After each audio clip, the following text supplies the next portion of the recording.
O professor Ashla Bezerra Tolentino, mestre em Sociologia pela Universidade da Paraíba e especialista em Gestão em Políticas de Cultura pela Universidade de Brasília.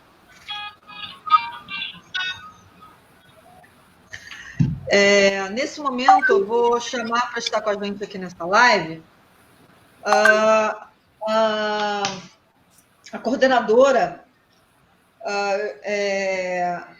pedagógica da pós em Educação Patrimonial aqui do Instituto Petrus Novos, que é a Daniele. Daniele, Daniele Azevedo. Você pode se apresentar aqui para a gente, por favor? Se apresentar aos alunos.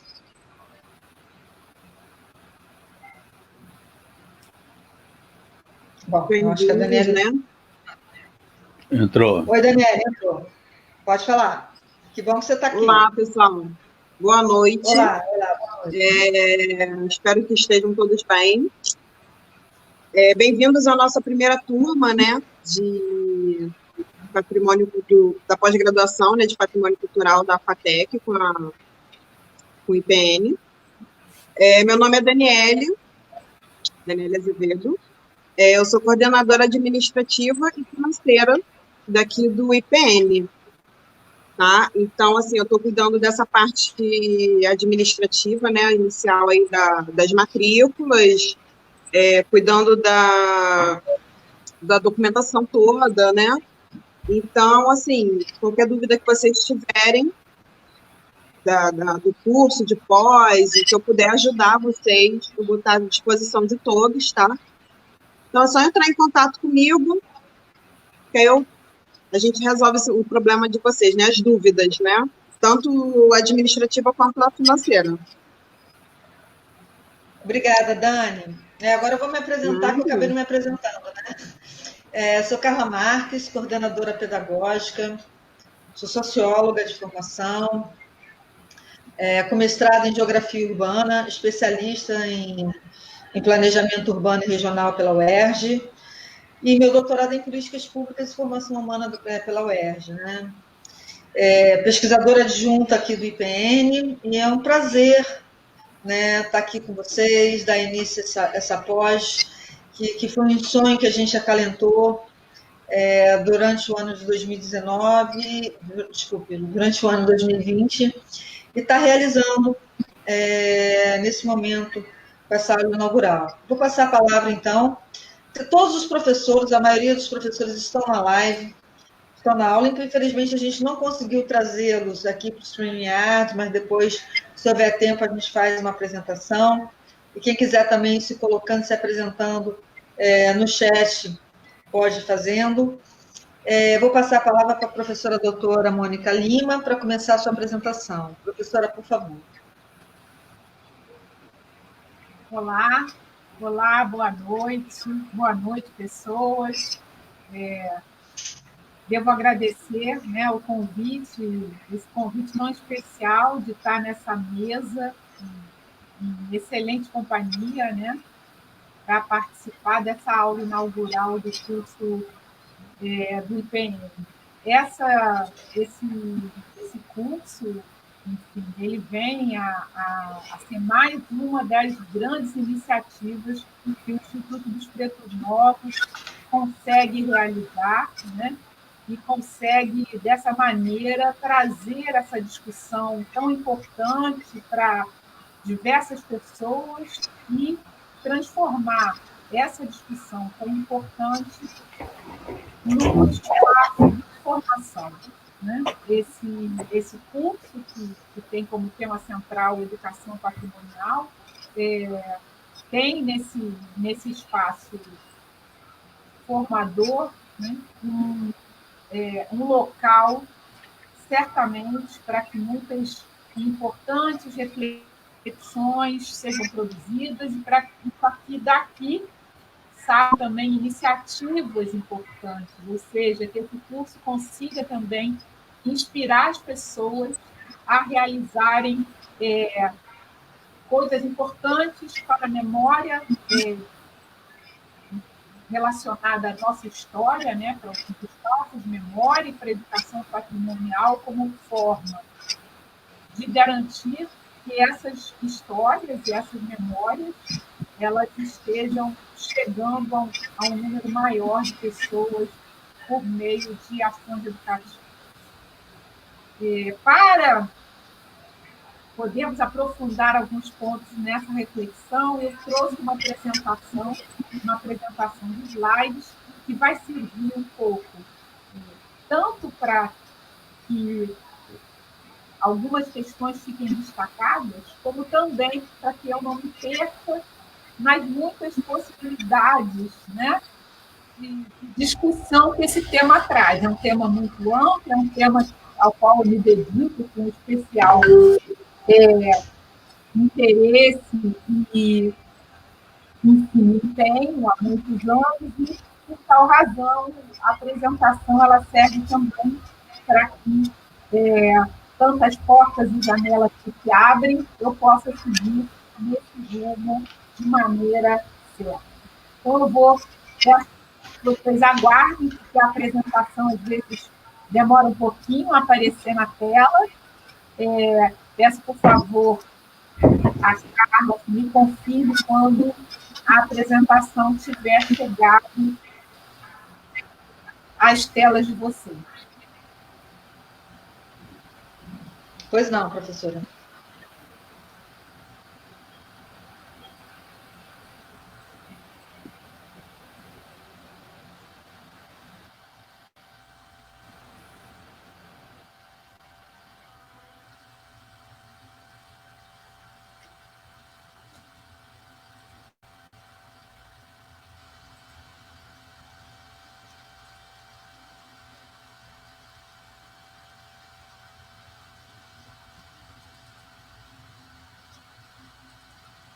Estou aqui abrindo a apresentação.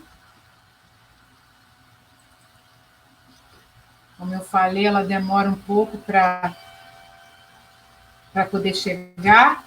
Enfim, de qualquer forma, que esse espaço aqui seja espaço de reflexão nosso.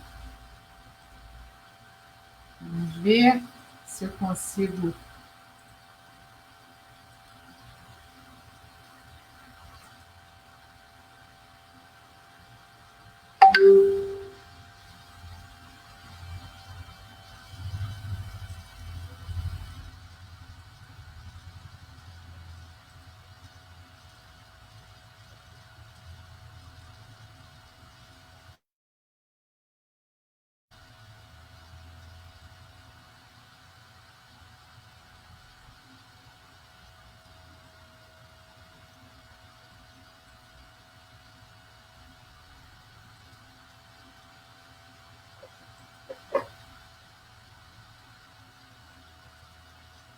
Estou custando aqui a conseguir abrir aqui. Eu não sei se vocês têm condição de abrir aí. Está tendo algum impedimento aqui que eu não estou conseguindo como eu consegui no teste. Vou tentar novamente.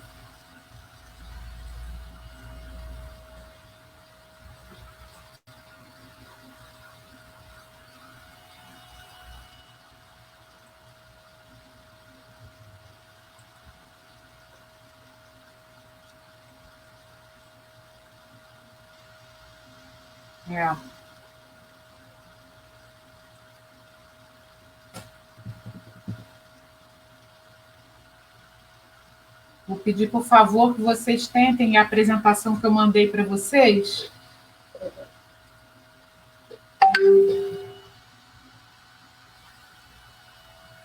Bom, esses caminhos e percalços que tornam esse trabalho remoto, né, um trabalho diferenciado, né?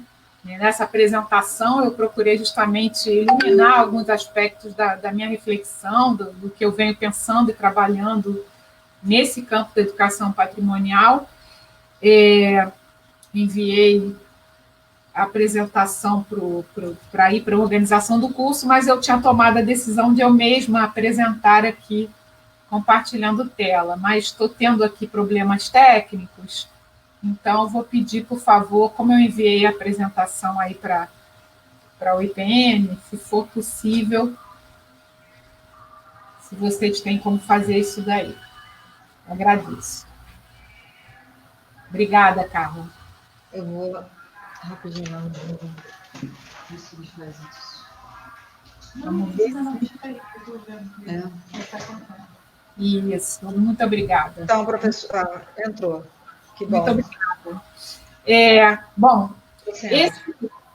essa apresentação, ela tem como, né, como tema geral, né, enfim, na verdade, é um estudo do caso relacionado ao tema geral, né? Acho que agora ficou pequeno na minha tela. Antes estava em grande. E isso, pode colocar em tela inteira, obrigada.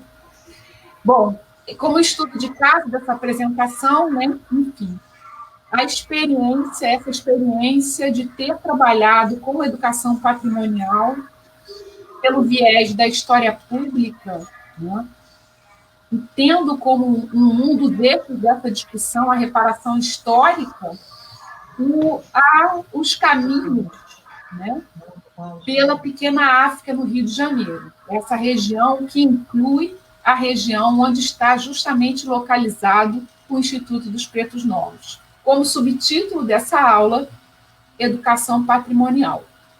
Então, para começo de conversa, né, quando a gente nos referimos ao conhecimento sobre a história dos africanos e africanos no Brasil, vale lembrar, podemos seguir, do outro slide.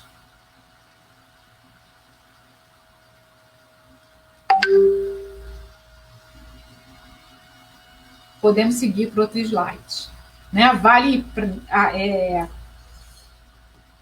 esses aspectos que a gente não pode deixar de lembrar, um desses é o aspecto do contexto internacional dessa história. Por que a gente está falando uma história que é local, mas também que é uma história que tem as suas ramificações, os seus desdobramentos para outras partes do mundo, né? Estamos falando, portanto, de uma história que vai dizer de regiões de origem e de destino do tráfico atlântico de africanos escravizados. Essa região, essa pequena África, essa área que está aí no entorno do IPN, né, é uma grande área com espaços patrimonializados que está relacionada a essa história que mostra que o Brasil é o país que, por mais tempo e maior quantidade, recebeu africanos escravizados da história do mundo. Na minha tela saiu a apresentação. Essa história, portanto, nos faz lembrar que o Brasil é esse país que recebeu o maior número de africanos escravizados da história do mundo e que, dentro dessa história, né, o Rio de Janeiro foi a mais importante das cidades afroatlânticas dessa história. Da minha frente saiu a apresentação, Carla, mas eu vou seguir. Né? Esse espaço geográfico ampliado, ou seja, a gente está referindo a uma história que não se encerra apenas na região da pequena África, é uma história que tem a ver com a cidade do Rio de Janeiro, que tem a ver com a história do Brasil, que tem a ver com a história das Américas e a história do mundo. Mas, ao tratarmos daquele local, daquela região chamada Pequena África, que é uma região que engloba não apenas a área imediata do entorno do Cais do Valongo, na qual está o IPN, mas é uma área que engloba uma ampla região da cidade do Rio de Janeiro, na qual está incluída parte da região portuária, mas também uma área central da cidade, né? A Pequena África, ela se delimita historicamente, esse nome lhe foi dado pelo artista, né, e compositor Heitor dos Prazeres. Podemos seguir no slide seguinte. Obrigada. Essa área, ela chega até a área central do Rio de Janeiro, englobando o Campo de Santana, de antigamente, a atual Praça da República, a região do entorno da Praça 11, as proximidades da Igreja de Nossa Senhora do Rosário, na Rua Uruguaiana, e uma ampla região que hoje é parte da Avenida Presidente Vargas, ali no entorno da Central do Brasil, que se agregam à zona portuária. No slide seguinte, a gente tem uma descrição aproximada dessa região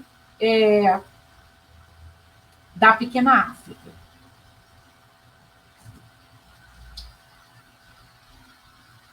Obrigado. Então, essa pequena descrição, né, essa breve descrição da Pequena África, nos faz lembrar que essa nomenclatura, que foi dada por Heitor dos Prazeres no início do século XX, ela tem a origem, né, em narrativas históricas anteriores que vão dar sentido, né, e tem a ver com a grande circulação de africanos e africanas por esse espaço.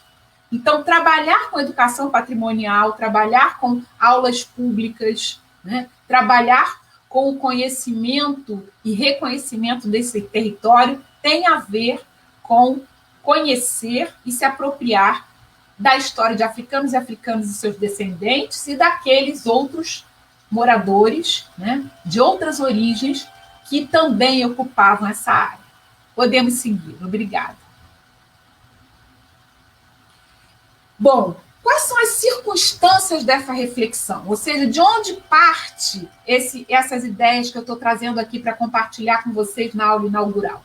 Primeiro, da experiência com o patrimônio, a experiência de elaboração do dossiê de candidatura do Cais do Valonga Patrimônio Mundial, né? O contato com as fontes escritas. Ao ter contato com as fontes escritas de época, é como se estivéssemos escutando vozes daquele tempo.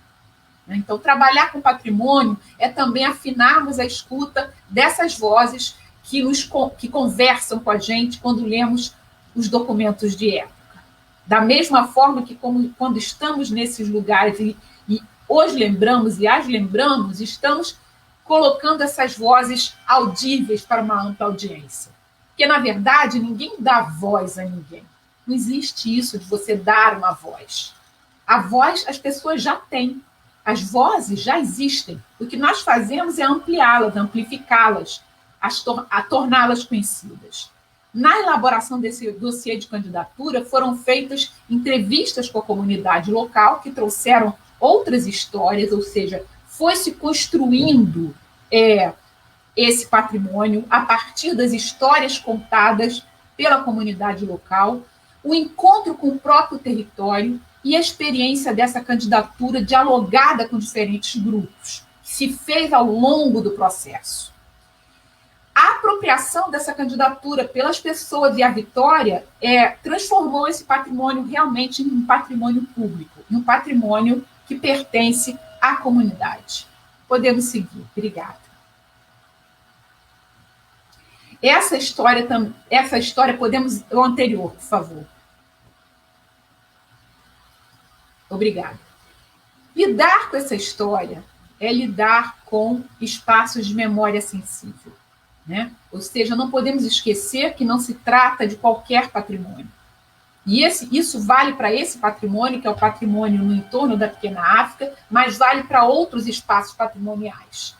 Portanto, para lidar com isso, há que se ter escuta, diálogo, porque trata-se de compartilhar conhecimentos sobre locais nos quais situações de dor, situações de sofrimento, situações difíceis para as populações que ali viveram foram experienciadas.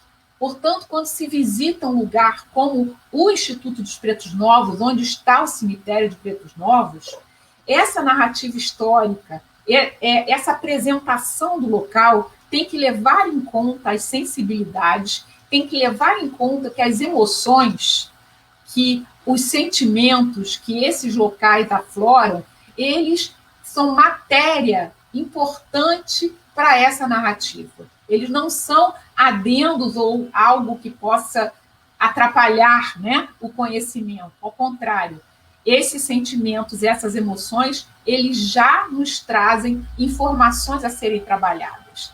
E temos que aprender ao lidar com sítios históricos de memória sensível, como é o caso, de estabelecer o diálogo com o senso comum, né? Muitas dessas histórias são histórias que a história já conta. Existem muitas pesquisas históricas sobre diversos espaços e personagens. O que falta muitas vezes é que essas pesquisas cheguem a um número maior de pessoas, sejam conhecidas. E é esse o nosso trabalho, e é esse o trabalho de vocês que se formam em educação patrimonial. Podemos seguir. Como é que a gente vai reconhecer territórios, né? Essa educação patrimonial nesse espaço público? Primeiro, pensar que, em muito, esse exercício da educação patrimonial no espaço público é uma ponte sobre o tempo. Muitas vezes vamos atravessar territórios inóspitos, difíceis, porém, o espacial, o concreto, né? As construções, o espaço do IPN, o espaço do Cais do Valongo, o espaço da Praça da Harmonia, né? que é o lugar das barricadas da Revolta da Vacina, o espaço do Campo de Santana, a atual Praça da República, eles por si só são elementos de mobilização. O concreto e o espaço, eles trazem mais do que um cenário, eles são a história que pode e deve ser contada. E, em terceiro lugar, a gente deve se apropriar do arsenal teórico, né? E como diria Amílcar Cabral, que é um grande pensador africano da Guiné-Bissau e Cabo Verde, do movimento de libertação, usar a arma da teoria, usarmos os conceitos a nosso favor para torná-los instrumentos para que a gente consiga sintetizar e dar a conhecer esses aspectos que esses territórios do patrimônio nos dizem. Continuando, por favor. Como eu já disse, a sensibilidade ensina. Por favor, volte. Por favor, o anterior. Não, o anterior. Voltando. Voltando, gente, voltando. Está adiantando. É a setinha para trás, por favor. Voltando, gente. Isso, vamos lá. Isso, vamos chegar lá. É difícil, porque não estou eu mesma, né? Seguimos, né? Enfim, pensando o conceito e o contexto, essas histórias lembradas, associadas ao dor, ao sofrimento, às situações de violência, como o Cemitério de Pretos Novos, que é esse exemplo completo de um lugar de memória sensível, nos faz lembrar do conceito, e aí, por isso eu falei da arma da teoria, do conceito de passado-presente, que é um passado que não está lá, remoto, né? Perdido no tempo, que é um passado que está vivo, um passado que está sensível e presente na nossa história. Então, quando a gente passa por esses espaços da memória, de memória sensível, da história africana e afro-brasileira em especial, a gente não pode esquecer que as questões relativas ao racismo, os desdobramentos e as próprias consequências da escravidão, eles acabam reverberando em temas contemporâneos, que tornam esses espaços deflagradores de um passado presente. Então, não há como não passar pelo Cemitério de Pretos Novos, lembrar, né, dessas mortes mal celebradas, né, mal cultuadas, que ali, cujos corpos ali as simbolizam, tem a ver com uma política, uma necropolítica relativa à população negra africana, que segue até os dias de hoje sob diferentes formas.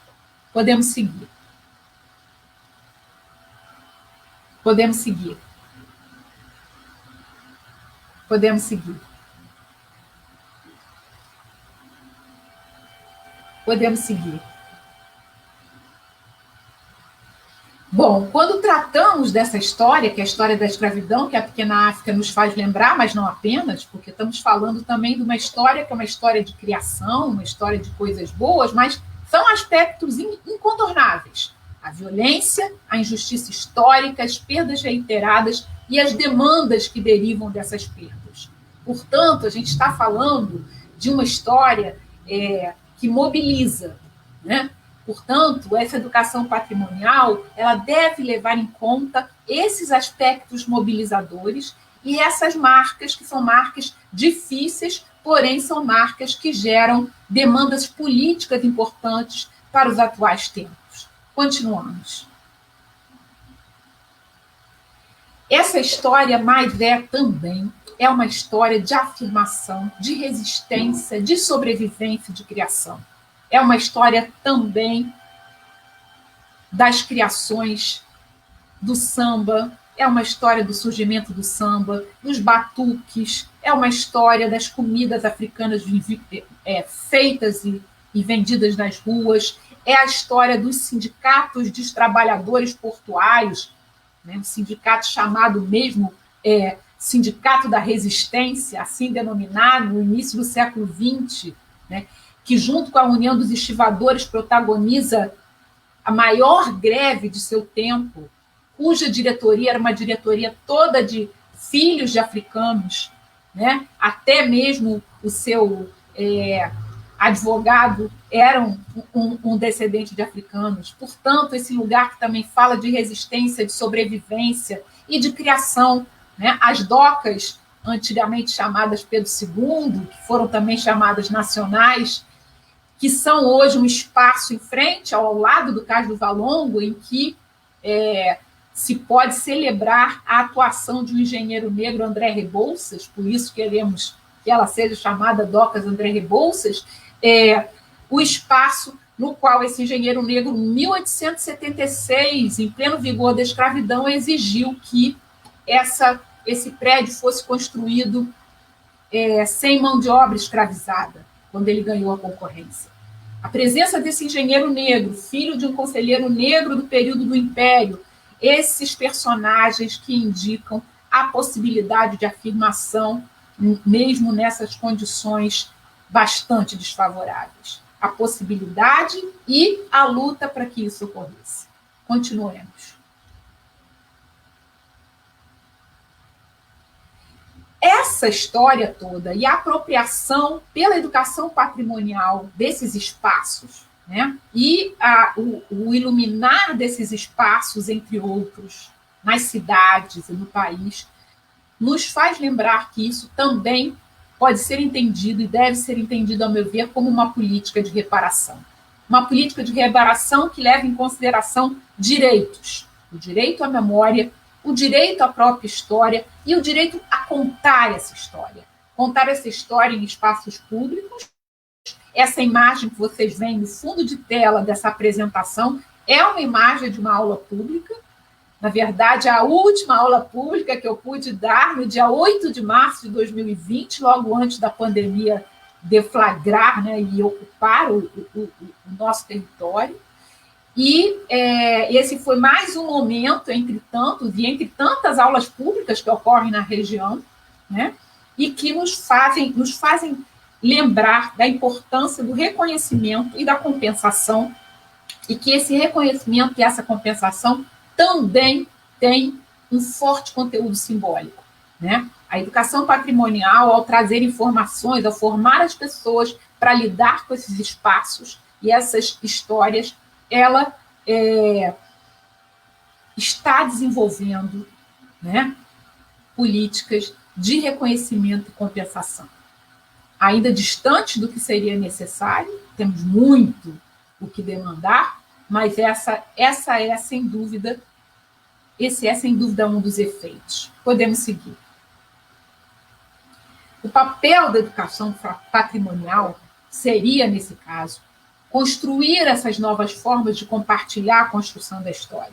Porque ao realizar essas aulas públicas, esse encontro com o patrimônio, ao realizar visitas guiadas com visitantes interessados, né, ao disseminar essa história, fazer, como estão dizendo, que mais pessoas espalhem essa história, é também construir novas formas de compartilhar a construção dessa história. Porque ao fazer essas aulas, ao realizar essas visitas, vocês vivem ou viverão, né? As pessoas contam outras histórias sobre a região.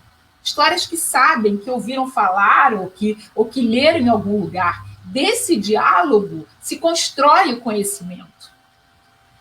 Ao estar na Praça da Harmonia, como nessa foto, e dizer que ali foram as barricadas da revolta da vacina, e dizer que o segundo nome dessa praça deveria ser Barricadas da Revolta da Vacina, ao estabelecer uma nova toponímia, portanto, a educação patrimonial ela está criando novos significados e está transformando aquela realidade.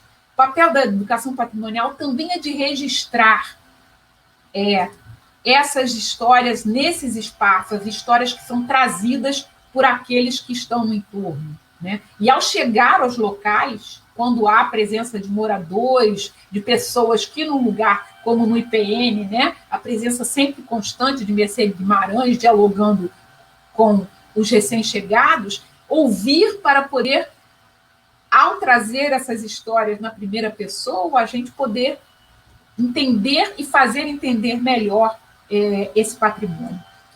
O papel da educação patrimonial é reconhecer, mas também fazer reconhecer. E finalmente, a meu ver, o papel da educação patrimonial é comprometer-se e cada vez mais com um patrimônio diverso, inclusivo, um patrimônio que se pretenda parte de uma luta antirracista, uma luta de colocação e de conhecimento, um conhecimento socialmente referenciado. Finalmente, no próximo slide, por favor. Eu sou Mônica Lima, sou vinculada ao Laboratório de Estudos Africanos, o LEAFRICA, da UFRJ, e aos programas de pós-graduação em História Social e Ensino de História, e faço parte da rede de historiadores e historiadores negros. Muito obrigada pela paciência e desculpem as falhas técnicas. Agradeço. Brilhante, professora Mônica.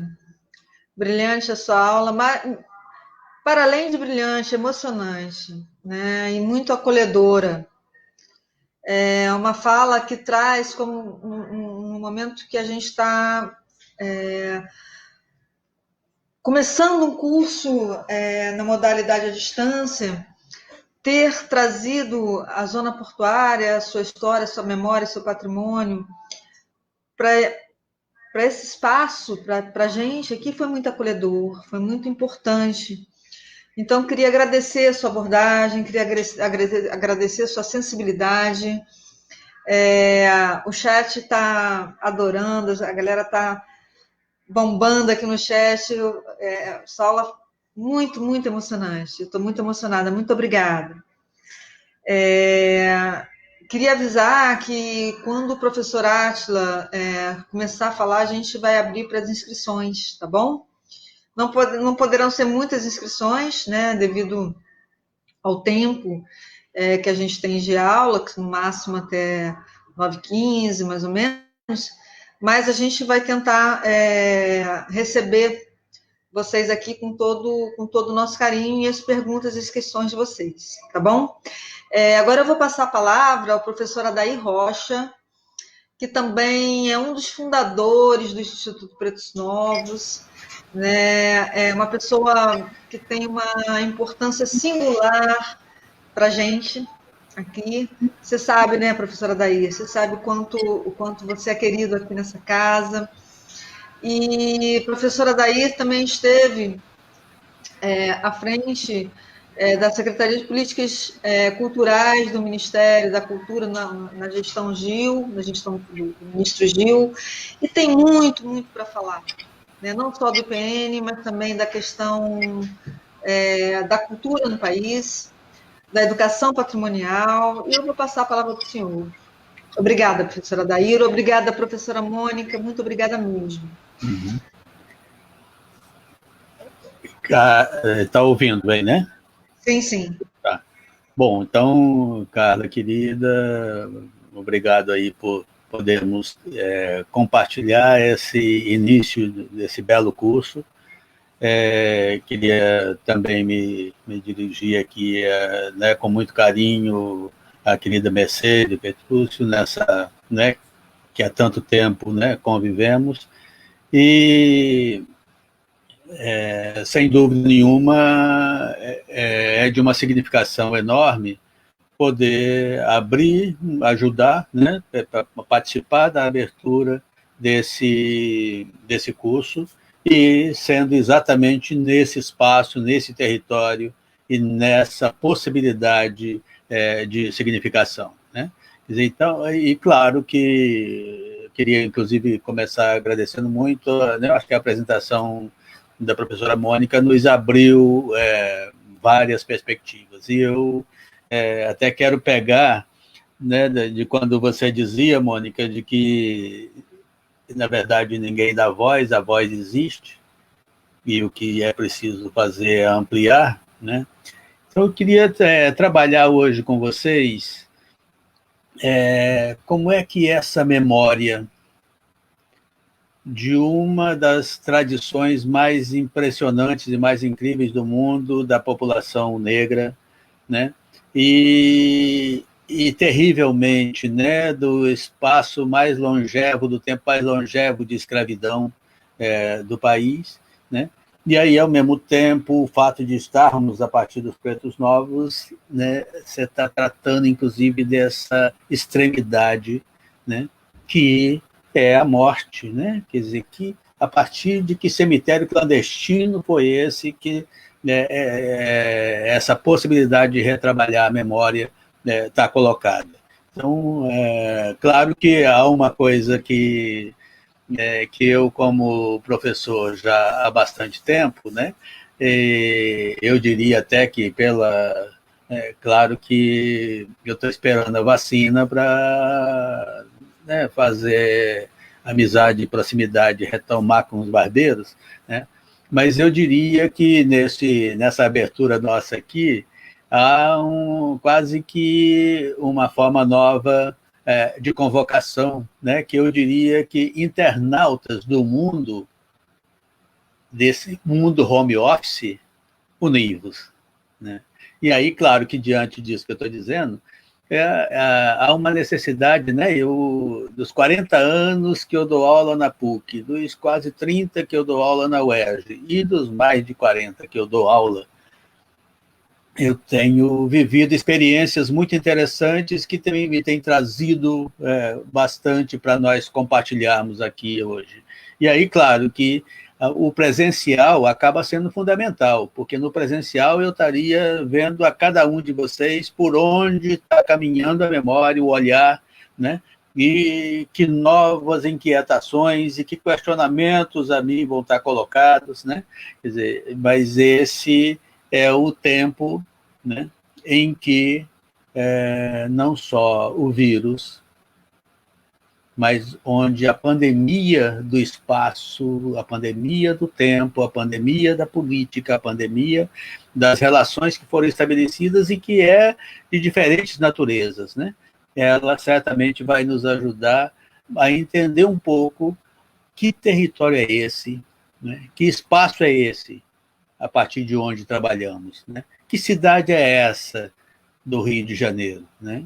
E aí, então, como abertura, né, pegando lá o que a professora Mônica dizia, né, das pessoas já têm voz, isso é absoluta verdade. E o grande desafio é você poder ouvir e ter espaços de troca das vozes existentes, da diversidade dessas vozes, da pluralidade dessas vozes e da tradição dessas vozes, né?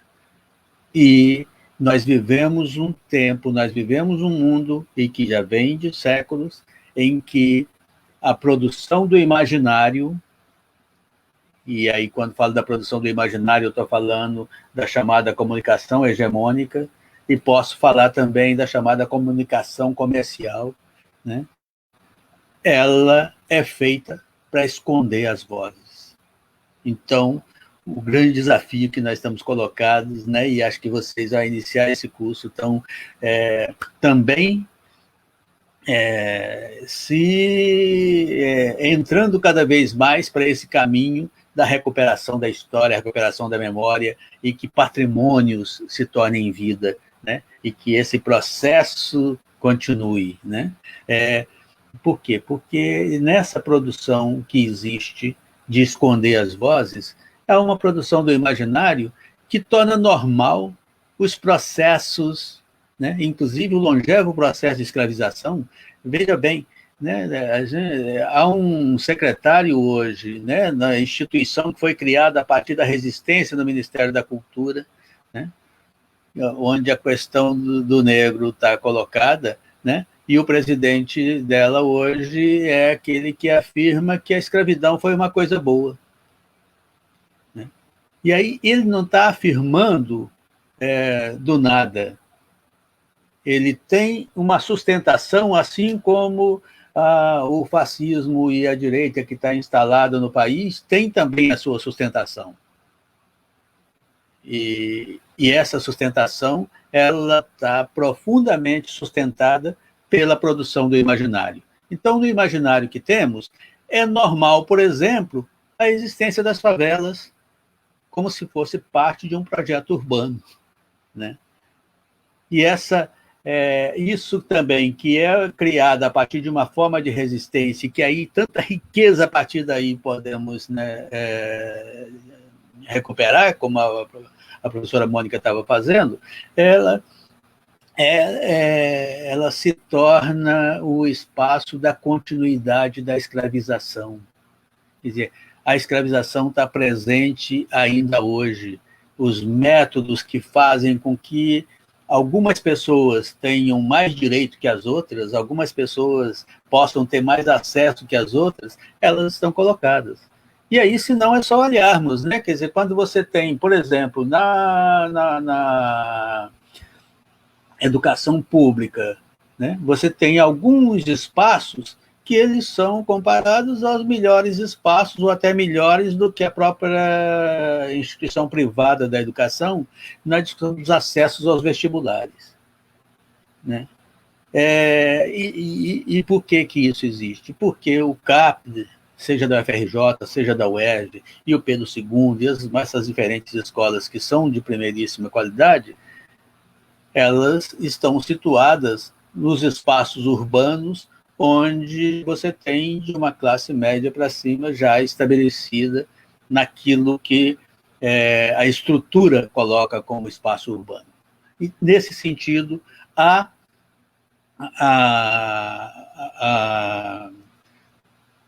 desculpa, eu estou vendo aqui para ver se não vai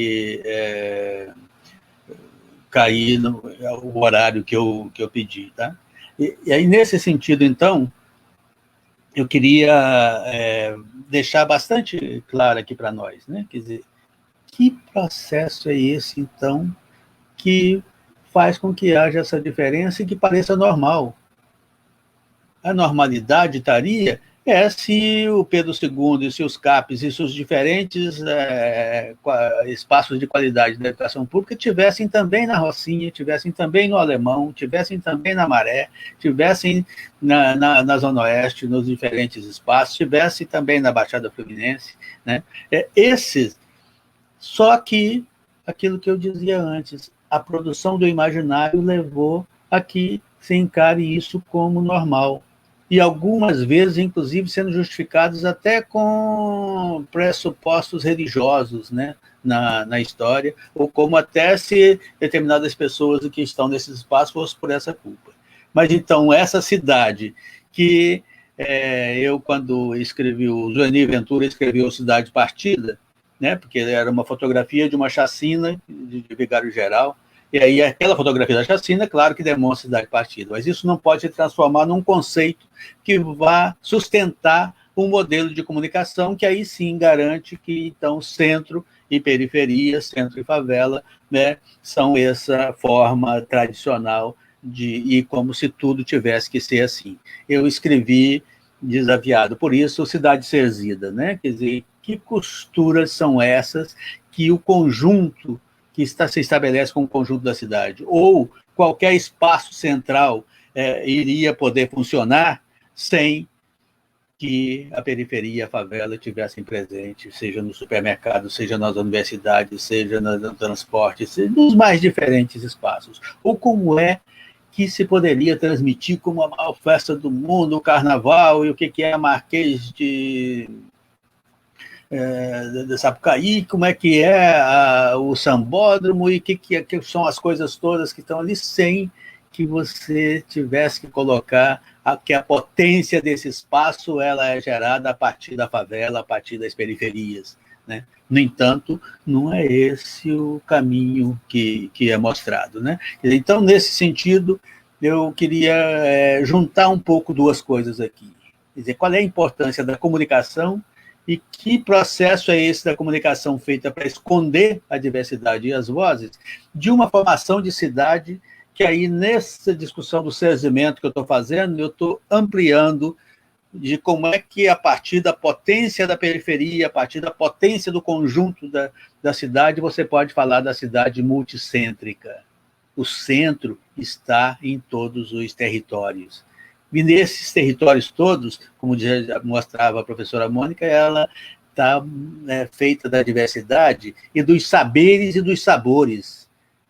Por que será que das 19 favelas existentes na Maré, cada uma delas traz uma tradição, vem de um determinado lugar? Quais são as tradições que estão aí? Eu, por exemplo, que estou vindo de Minas, eu era lá Folião de Reis. Quando eu cheguei aqui, eu fui descobrir a Folia de Reis no Morro Santa Marta. E aí pertence, então, ao Penitentes do Santa Marta, né? E que rede é essa que faz com que as coisas signifiquem? Então, nós entramos num outro campo que eu acho que é fundamental, que é o campo da cultura. E cultura é outra coisa que, assim como a comunicação, há um roubo imenso sendo colocado aí, e através desse roubo justificando que as pessoas tenham que continuar sendo alijadas do acesso a que tem direito. E, portanto, se tem direito e não tem acesso, o direito cessou.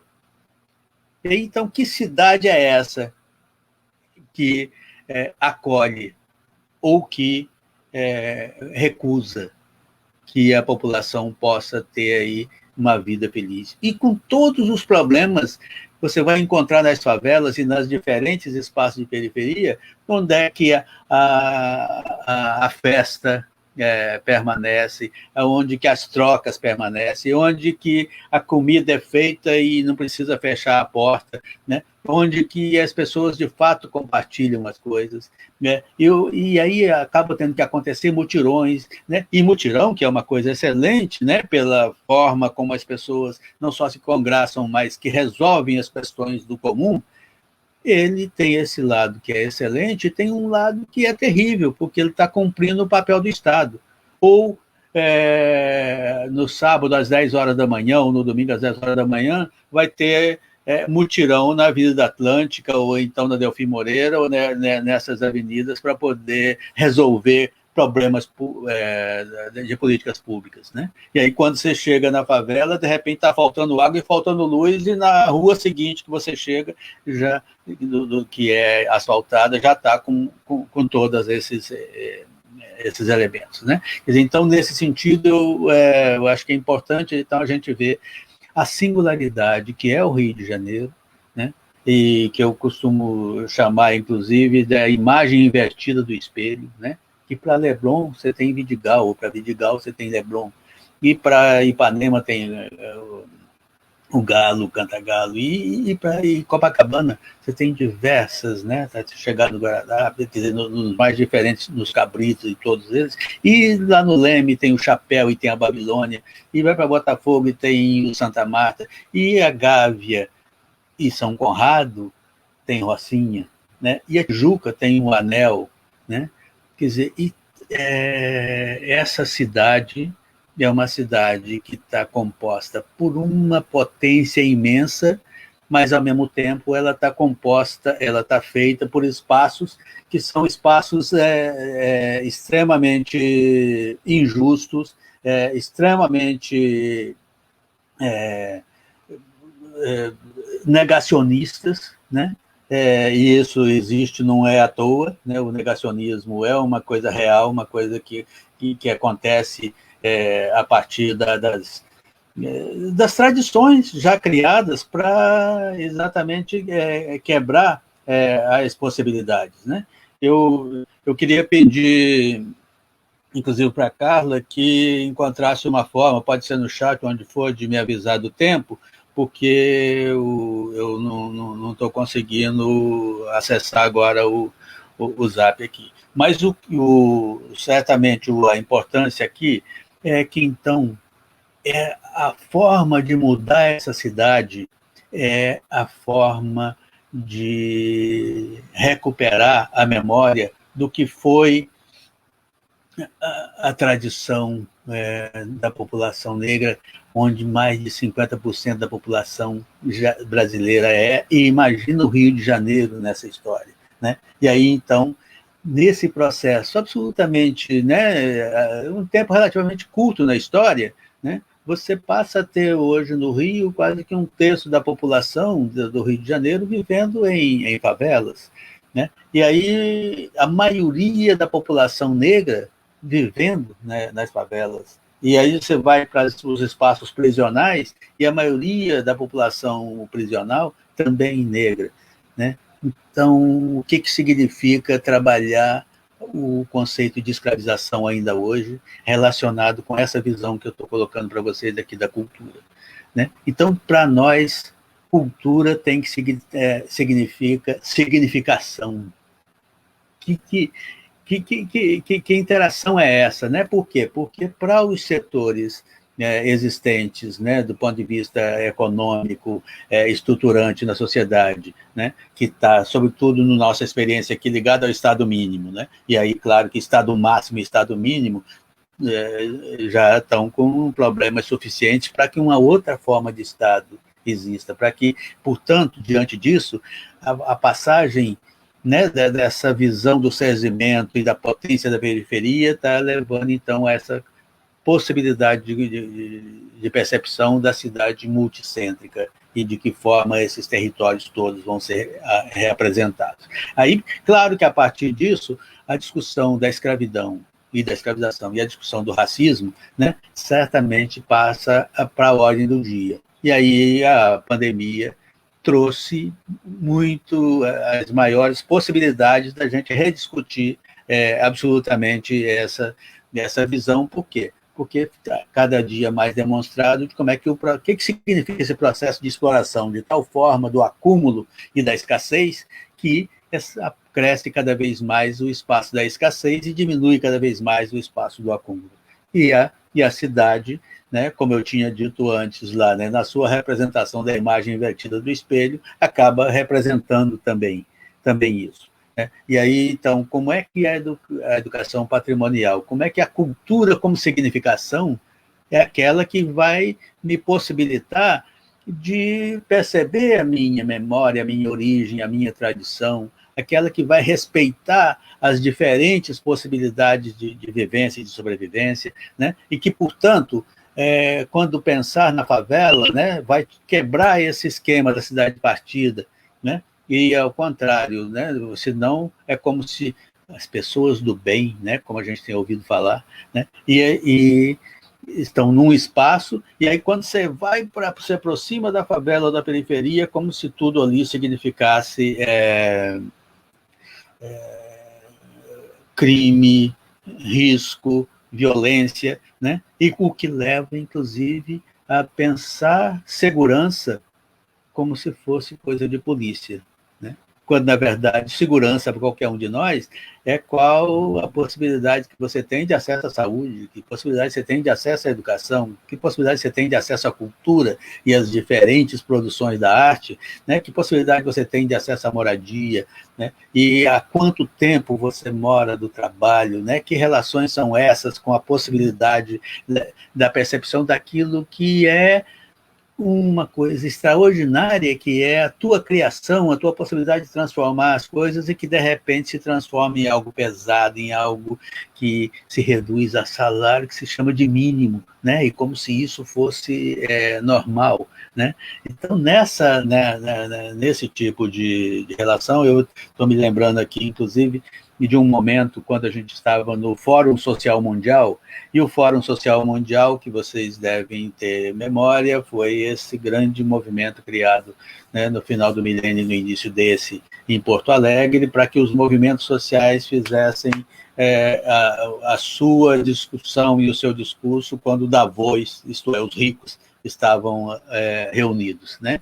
E Porto Alegre, então, acolhia mais de 100 mil pessoas, era uma coisa assim extraordinária, né? E aí, numa das mesas, né, naquele tempo ali, na virada do milênio, especialmente essa questão da segurança pegava muito aqui, no sentido da criminalidade, sobretudo das brigas entre as facções, etc. E aí alguém daqui numa mesa dizia que o grande problema ia ser na hora que o morro descesse armado. Aí eu pedi licença e disse, olha, o morro não vai descer armado, porque o morro não está armado. Você tem 0,0 alguma coisa por cento armado, que é quem está fazendo parte de um outro exército de reserva industrial, que é a da venda da droga, né? que, portanto, é necessária porque alguém consome. E aí, nesse sentido, então, que tenham muito cuidado, porque aí vai ser mais que guerra civil, é o dia que o morro resolver não descer. Quero ver como é que as coisas vão funcionar, né? Então, nesse sentido, eu queria que, claro que vamos discutir muito, aberto a todas essas questões e tudo mais e tal, mas que essa aula inaugural, ela ajudasse a abrir questões, né? E, sobretudo, essas duas coisas que eu quero deixar bastante, assim, avivadas para vocês, né? Na cidade multicêntrica, favela é cidade.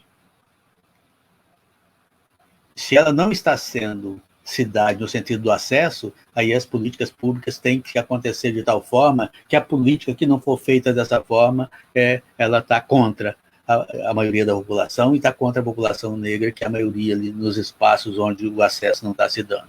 Então, favela, na cidade multicêntrica, favela é cidade, cultura é significação, não é apenas evento.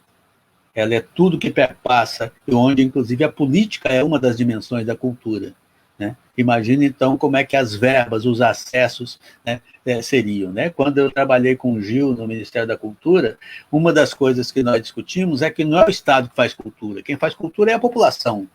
E se é a população, o que a gente tem que ajudar a criar é acesso para que a população possa desenvolver aquilo que é a sua vocação, aquilo que é a sua identidade, onde a sua identidade é a própria diversidade. E aí, nesse sentido, então, nós criamos o Cultura Viva, os pontos de cultura, que eu tive a alegria imensa de transformar o IPN, né, o Instituto Pretos Novos, em ponto de cultura. E quando fui fazer a defesa, era um edital, e no edital você tem ali uma disputa, às vezes tem 20 pontos concorrendo a uma vaga. E aí, quando eu fui defender o IPN, as pessoas todas que tinham uns 30 pontos, e todos eles foram se retirando enquanto eu defendia, porque viram que não tinha como competir com uma qualidade cultural, histórica e vivencial como o Pretos Novos. Então, resumindo e passando, então, aqui nós temos que ter muito cuidado com os horários, né? A cidade multicêntrica, então, ela favela é cidade, cultura é significação, racismo é pandemia, antirracismo é vacina, e comunicação é comunitária.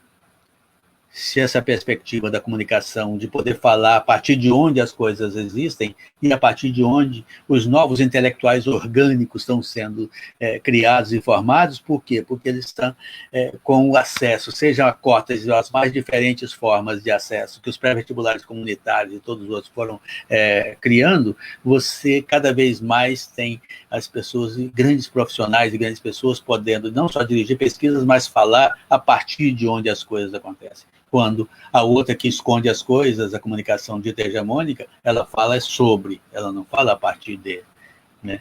E aí, claro que então eu deixo aqui essas questões aqui levantadas para que nós possamos conversar muito tempo adiante, onde cada um de vocês certamente tem caminhos importantes a seguir. E aí eu queria, né, só citando assim no final, né, claro que Laurentino Gomes é uma pessoa importante, com todos os problemas, e o Abdias, a Lélia, a Sueli, o Silvio Almeida, e eu diria, então, terminando, que a grande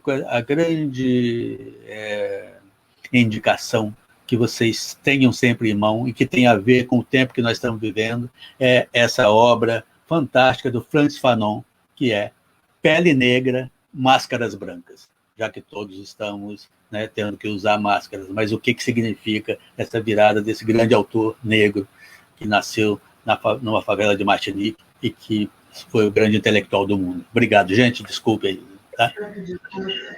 Ô, professora Adair, obrigada ao senhor pela brilhante apresentação, pela fala potente, assim, por trazer essa memória e esse patrimônio daqueles que são completamente invisibilizados na nossa sociedade, né, para trazer para cá, para a nossa aula, as questões tão prementes da desigualdade, né, que atravessam a educação patrimonial o tempo todo, né? Não poderia ser diferente, mas com desigualdade, né, de uma sociedade tão desigual, isso se reflete na educação, especialmente na educação patrimonial, né?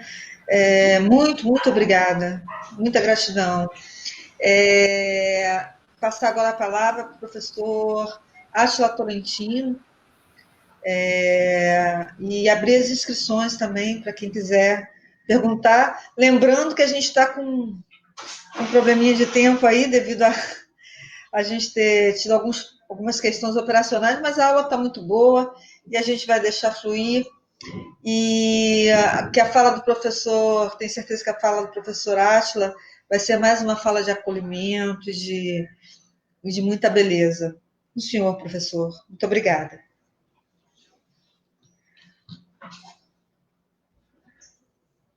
Professor Átila, pode começar. Muito obrigado, eu que agradeço, professora Carla. Vocês estão me ouvindo bem? Estão me ouvindo bem, professora? Certo. Primeiramente, eu queria agradecer imensamente o convite do Instituto Pretos Novos para participar aqui dessa aula inaugural, junto com a professora Mônica e o professor Adair. Agradecer imensamente ao IPN em nome da professora Carla, que nos fez esse convite. Dizer que, ao mesmo tempo que eu estou bastante grato, bastante feliz, contente de estar aqui junto com vocês, para mim também é um desafio enorme. Principalmente depois de ouvir as potentes falas da professora Mônica e do professor Adair, esse desafio ainda se torna muito maior. Ouvindo a fala dos dois, dá até vontade de subverter um pouco a minha fala, né? De refazer, repensar algumas coisas, mas até por conta do adiantado do tempo, eu não vou fazer isso não, mas na medida do possível, eu vou também tentar dialogar um pouco, a partir da minha fala, um pouco com o que eles falam. Eu também preparei aqui uma apresentação que eu vou tentar colocar aqui agora para vocês. Eu sei que tem esse tempo de um delay para aparecer para vocês, mas enquanto não aparece, eu vou falando. A minha fala, pensando na temática que nos foi proposta, né, sobre as perspectivas e desafios da educação patrimonial, quais são esses desafios e as perspectivas da educação patrimonial. Então, eu preparei uma fala inicialmente pensando em trazer para vocês qual é o lugar, ou então até mesmo não lugar, da educação patrimonial nas políticas de preservação do patrimônio federal, em nível nacional, da memória nacional, né? E dentro desse contexto também, o que se entende, o que é educação patrimonial, do que nós estamos falando em educação patrimonial, inclusive quando a gente se propõe um curso desse de especialização em educação patrimonial, é preciso a gente também pensar conceitualmente o que é educação patrimonial, né? Essa temática, esse termo, a educação patrimonial, ele está constantemente, sempre, já há um bom tempo, ele esteve e continua, ainda está em disputa, né? Um termo que está em disputa. num dos encontros que eu já participei, algumas pessoas já me perguntaram se eu não tinha se eu não tinha algum receio de falar em educação patrimonial. Eu falo que hoje em dia não, que para mim o que importa é o significado, o ressignificado que a gente dá a esse termo. Então eu também vou falar um pouco sobre isso. Eu acho que vocês já estão vendo, deixa eu só conferir aqui, porque sumiu para mim, deixa eu só verificar. Isso, vocês já estão vendo, então eu vou repassar aqui.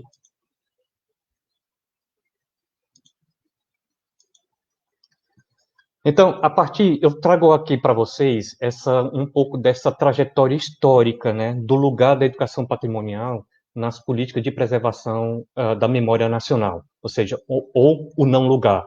Isso também é até uma reflexão que eu trago a partir do historiador Fernando Siviero, que ele fez um mestrado em preservação do patrimônio cultural, mestrado profissional do próprio IPHAN, que ele, entre outras coisas, ele também discutiu essa questão do lugar ou do não lugar da educação patrimonial dentro do IPHAN, ou, melhor dizendo, dentro das políticas de preservação da memória nacional. E o Fernando Siviero, ele aponta que é a primeira fase, que é a fase de Rodrigo Melo Franco de Andrade, que é a fase de criação do próprio IPHAN em si, né, do Serviço do Patrimônio Histórico, na década de 1930. O IPHAN, então, como vocês sabem, é um órgão que tem mais de 80 anos de atuação. E nessa primeira fase, a concepção de educação, né, era de educação como difusão de conhecimento. Como vocês podem ver, se a gente falar em termos de educação patrimonial, o que a gente fala de educação patrimonial hoje não é a mesma coisa de educação patrimonial nos anos de 1930. Então, é claro, há toda uma evolução, e não só questão de uma evolução, mas toda uma questão de compreensão, significação e ressignificação do que a gente vem falar de educação patrimonial. Então, ele aponta essa primeira fase, né, a fase de Rodrigo Melo Franco de Andrade, de educação como difusão do conhecimento, que tem essa relação intrínseca entre o conhecer e preservar, como se a dimensão do conhecer fosse unicamente necessária para a condição de preservar. E eu vou falar um pouco mais à frente sobre essa questão. E isso traz, né, uma acepção instrutivista de educação, né, do conhecer para preservar, né, de uma lógica paternalista do Estado perante a sociedade. O Estado está lá para levar o conhecimento sobre o que é patrimônio para a sociedade, para que ela possa, e o Estado também possa promover a preservação. Então, é essa ideia inicial de trabalho, de pensamento, de concepção de educação patrimonial nessa primeira fase das políticas de preservação da memória nacional. E Fernando Siviero também aponta uma segunda fase, que aí ele aponta relacionado a Aloysio Magalhães, que também foi um outro presidente do IPHAN, já na década de 70, início da década de 80, que é um início de mudança de postura em relação à concepção de educação patrimonial, quando estava surgindo as ideias de referências culturais. Foi quando foi criado, inclusive, o Centro Nacional de Referências Culturais, né? Então, era essa ideia de referências culturais em contraponto à ideia de patrimônio nacional. Um patrimônio nacional homogêneo, coeso, em que não estão premente nele a questão dos conflitos que são inerentes à concepção de memórias coletivas. Há, então, um início de um fortalecimento dessas referências culturais locais, né, da diversidade nessa concepção de cultura, de patrimônio cultural, já abrangendo essa diversidade, que vai, inclusive, refletir, né, é claro, entre outros, também por conta de outros movimentos sociais, na concepção de patrimônio cultural que traz a Constituição Federal de 88, a Constituição Cidadã. E nessa ideia também, é o início da participação de grupos e comunidades, é esse contraponto, nessa ideia de patrimônio cultural, de referências culturais, essa contraposição desse amálgama da participação de grupos, de diferentes grupos, da diversidade cultural, de diferentes comunidades, em relação a essa ideia de homogeneização cultural que eu falei, uma memória nacional coesa, homogênea, única, que não reflete os conflitos, que não reflete a diversidade da cultura brasileira, das nossas referências culturais. E nessa época, existem, que a gente destaca, dois projetos importantes, né, capitaneados, que capitaneiam a educação patrimonial no Brasil. O projeto Interação, né, que que surge ali dentro do Centro Nacional de Referências Culturais e que trabalha a cultura a partir dessa ideia de referências culturais, de diversidade cultural, mas também o Guia Básico de Educação Patrimonial, né, que é um grande documento na década de 80 e na década de 90, que ele contribui, de uma certa forma, para colocar a educação patrimonial na boca do povo, inclusive de transformar a educação patrimonial como uma agenda de política pública. Mas, ao mesmo tempo, esse guia ainda traz uma concepção de educação patrimonial bastante instrutivista, uma concepção de educação patrimonial centrada no conhecer para preservar. E vou falar um pouco mais sobre isso. Então, você vê que convivem muito nessa época também essas ações de educação patrimonial instrutivista, ao mesmo tempo também de uma educação patrimonial socioconstrutivista. E eu também queria destacar que, embora eu traga essas 3 fases, são fases didáticas, mas que elas não são tão estanques assim, elas são permeadas entre uma com as outras. E a terceira fase, que são as iniciativas mais recentes, no ano 2000, que Fernando Figueiredo traz, sobretudo quando o professor Adair Rocha trouxe para a gente a experiência, lembrou bem do ministro Gilberto Gil, né, justamente quando o Ministério da Cultura, ele tem uma nova postura de criação de políticas públicas de cultura, com a participação ampla dos diferentes atores interessados nas políticas públicas de cultura, sejam instituições públicas, né, do poder público, mas também com a sociedade civil organizada ou a sociedade civil também não organizada, dentro das políticas públicas.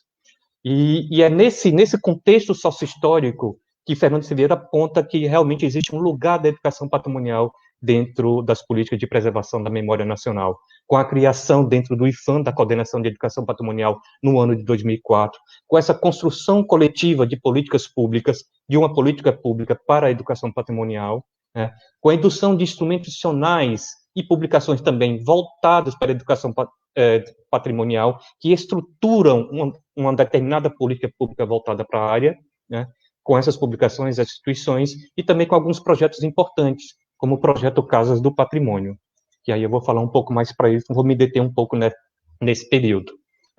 Então, só para vocês entenderem, hoje nós temos, de certa forma, uma Política Nacional de Educação Patrimonial, e a partir daí eu trago um pouco de um projeto histórico do que vem acontecendo, do que aconteceu nesse terceiro momento de que eu aponto para vocês. Em 2004, a criação da Gerência de Educação Patrimonial no IFAM.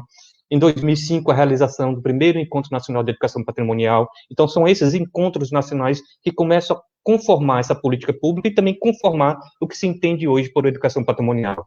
Em 2008, um novo encontro na cidade de Perinópolis. Em 2009, um novo encontro também do primeiro seminário de avaliação das casas de patrimônio em Ouro Preto, em Minas Gerais.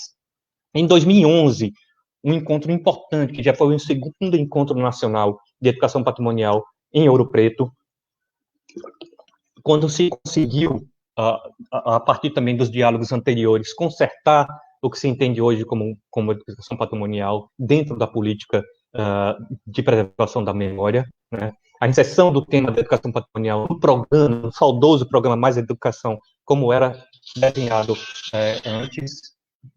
E, em 2013, a realização de mais um encontro Proesco, também em Ouro Preto, sobre a educação patrimonial.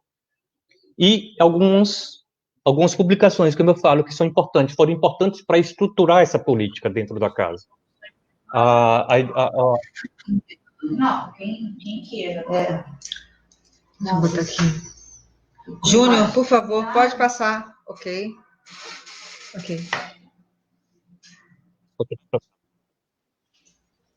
Então, a edição desse, para vocês alunos, isso é muito importante, estou falando aqui principalmente para os alunos desse curso, dessa publicação da educação patrimonial, né, História, Conceitos e Processos, que vem trazendo isso de uma certa forma bastante sistematizado, todo esse histórico e essa história da concepção e da criação de políticas voltadas para a educação patrimonial, né? E a partir dessa publicação de todas essas discussões, a publicação dentro do IFAM, da portaria 137, em 2016, que estabelece as diretrizes da educação patrimonial dentro do IFAM e nas casas do patrimônio, e que reverbera nos estados, nos municípios, e também a publicação de uma outra né, dos inventários participativos, que é uma metodologia de educação patrimonial, de ferramenta de mobilização social em torno do patrimônio cultural, que dá o protagonismo às próprias comunidades, aos próprios detentores, que a gente fala, dos detentores das referências culturais, em dizer o que são seus patrimônios e as suas, inclusive também as suas próprias formas específicas de preservação das suas referências culturais. E dentro desse contexto, eu trago aí rapidamente o que se entende hoje por educação patrimonial, que aí são duas coisas importantes que eu trago e que dialoga bastante com a fala da professora Mônica, com a fala também do professor Adair Rocha, né? A educação patrimonial são todos aqueles processos educativos que devem primar pela construção coletiva e democrática do conhecimento. É uma relação democrática, dialógica, horizontal, onde os diferentes saberes são importantes, não só o saber do professor, não só o saber do técnico, do agente do patrimônio, mas os saberes locais também, que estão inseridos, estão no meio das comunidades, das pessoas, dos próprios detentores, né? E que prevê, inclusive, a participação ativa dessas pessoas, a participação ativa das comunidades detentoras das referências culturais, né, onde convivem essas diferentes noções, essas diversas noções de patrimônio cultural. E aí, quando a gente fala de educação patrimonial, a gente também precisa pensar de que educação patrimonial estamos falando. E é nesse sentido. Eu trago essa trajetória histórica para pensar também que, mesmo hoje, a gente fala de educação patrimonial, a gente precisa falar de que educação patrimonial estamos falando. Tem aquela educação patrimonial de caráter informativo, que é o quê? Aquela educação patrimonial que visa unicamente a de transmissão de informações, né, de conscientizar, de levar à luz o conhecimento da população local. É exemplo do que o Fernando Silveiro fala da primeira fase da educação patrimonial dentro do IFAM, mas que existe até hoje. Tá? Então, é uma visão meramente de educação instrutivista, de educação bancária, que tanto Paulo Freire combate, né, que é uma educação reprodutora de informação, uma educação como via de mão única. E que, por isso, ela é uma educação que mantém um determinado status quo de dominação, um determinado quo que contribui para a perpetuação das injustiças sociais nas suas diversas faces. Ela perpetua a colonialidade, perpetua o racismo, perpetua o patriarcalismo. Então, a gente pode estar fazendo isso por meio de nossa ação enquanto agente do patrimônio. Então, quando estamos pensando em educação patrimonial, também pensar nisso, né? O que nós estamos fazendo? Nós estamos contribuindo para perpetuar injustiças sociais, para perpetuar a colonialidade, o racismo, o patriarcalismo, a partir da nossa ação com o patrimônio? O professor Adair Rocha trouxe um exemplo bacana que ele traz da educação, de como que, por meio das políticas públicas, elas podem perpetuar as injustiças sociais. Ele falou das principais, dos melhores escolas no Rio de Janeiro, que estão localizadas naqueles bairros hegemônicos, naqueles bairros que detêm o maior poder econômico. Então, a gente pensa numa coisa, é muito bom criar escolas, modelos, escolas com grande potencial de educação, sim, mas será que até que ponto essa criação dessas escolas, quando elas estão concentradas nesses bairros, nessas localidades hegemônicas, nessas localidades de maior poder econômico, também não estão contribuindo para perpetuar as injustiças sociais? E também devemos fazer essas perguntas na nossa atuação enquanto agentes, enquanto professores, enquanto educadores patrimoniais, enquanto agentes do patrimônio. E uma outra perspectiva que diferente dessa que o contraponto a essa, é uma educação patrimonial de caráter dialógico, onde há a possibilidade de construção coletiva do que é patrimônio cultural e dos meios de preservação, a partir do diálogo, de um diálogo horizontal e da negociação. E isso pode implicar debate, embate, consenso, mas também dissenso. É uma reflexão crítica na definição do que é patrimônio cultural, na definição da apropriação do patrimônio cultural e desses patrimônios culturais. Que patrimônios culturais são esses? Que vozes estão sendo amplificadas ou silenciadas, né, como a professora Mônica traz, a partir desses patrimônios culturais, tutelados pelo Estado, por exemplo.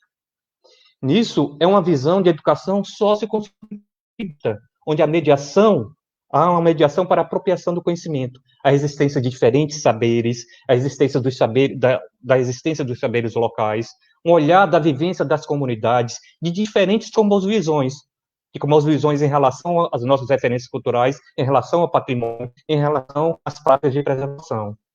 Então, é compreender o patrimônio de uma forma crítica e não apenas contemplativa. O patrimônio não está lá apenas para o deleite também, mas não apenas para isso. É compreender o patrimônio fazendo uma reflexão crítica. E isso é o que eu digo, que para conhecer o que implica a educação patrimonial, ela tem essas 3 dimensões. Eu estou falando de uma outra forma, mas a professora Mônica também já falou sobre isso. Eu estou falando com outras palavras, mas dialoga bastante com o que ela falou. Não é necessário apenas conhecer para preservar. O conhecer é uma dimensão importante, mas ela por si só, ela não é suficiente. Vamos dizer que os moradores que moram é uma reflexão que o professor Fernando Siviero também traz, nos centros históricos, não sabem o que é o patrimônio, não sabem que aquele local onde eles moram é patrimônio. Sabem sim, é conhecer o patrimônio, mas é preciso ir além disso, é preciso fazer uma reflexão, é preciso refletir criticamente sobre esses patrimônios. O que esse patrimônio representa? Quais são as vozes que são amplificadas? Quais são as vozes que são emudecidas a partir desses patrimônios? Que outros patrimônios são podem ser trabalhados? A professora Mônica falou muito dos patrimônios sensíveis, dos patrimônios difíceis, que alguns autores também chamam, né? De que forma trabalhar com esses outros patrimônios também. Que, a partir daí, que por meio do patrimônio, por meio da educação, a gente pode transformar, fazer a transformação, criar novos significados, como a professora Mônica falou, né, para transformar a realidade. É um processo de contemplação, que ultrapassa um processo de contemplação, e é um processo de ação, reflexão, de transformação da realidade, como eu falei, como a professora Mônica nos trouxe. Então, de uma certa forma, dialoga bastante com o que ela traz. Então, pensando na temática própria dessa mesa, aí já para finalizar, para encaminhar para a nossa finalização, eu trago alguns desafios e algumas questões-chave da educação patrimonial, principalmente nesse contexto em que nós estamos vivendo, nesse contexto que foi tão bem trabalhado, tão bem falado pelo professor Adair Rocha antes da minha fala. Primeiramente, o que eu falo que é um desafio grande, a defesa do IPHAN, da instituição, né? É claro, não só do IPHAN. E também não é só a defesa do IPHAN pelo IPHAN em si, né?